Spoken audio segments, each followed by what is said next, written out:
A new family tradition begins this Thursday. My name is George. I'm going to share two stories. They're kind of otherworldly that will blow your socks off. You really can't explain these type situations apart from the Spirit of Christ. Then I'm going to give you a challenge to begin a brand new family tradition on Thanksgiving, all of your own. The first story has to do with a pastor named George Mueller. Pastor Mueller was in England in the 1800s. He had an orphanage.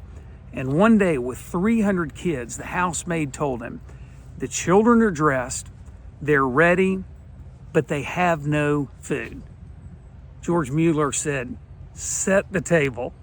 300 kids. And she's saying, we don't have food. And he's saying, set the table. So again, she kind of clarifies they're ready and dressed for school, but they have no food. And he's saying, set the table. The scriptures say the prayers of the righteous will accomplish much. George Mueller, with all these eyes of kids and staff on him, bows his head with a simple prayer. And he says, Father, thank you for the food we're about to receive. There's a little knock on the door right then. See, he prayed not hoping, but expectantly.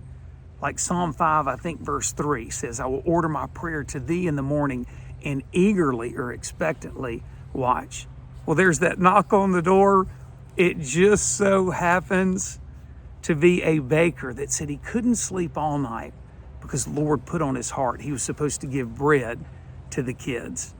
No sooner had he finished that statement, there's a second knock at the door, no joke.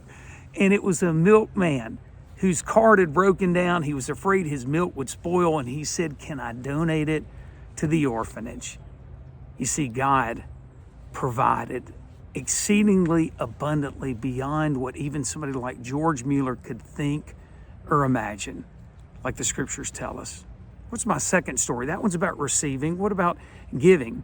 My wife and I have a lady we work with in a Latino country named Lizette. She's almost like a daughter to us.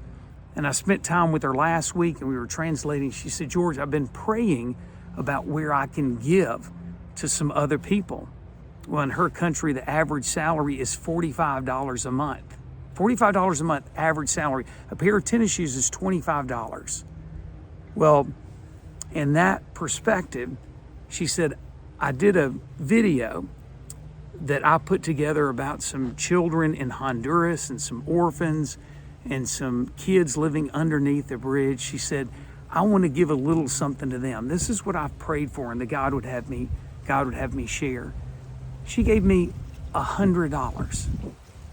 $100, 2 months salary to give to somebody else. These are two stories, one about receiving, one about giving, both only explained by the Spirit of Christ. What does that have to do with Thanksgiving?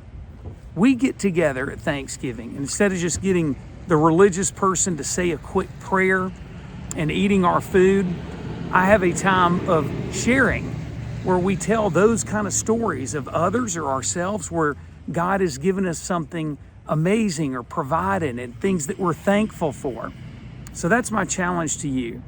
It's not just to say a prayer, but to have a time of sharing where y'all encourage each other for the things that the Lord has done and the things He will do.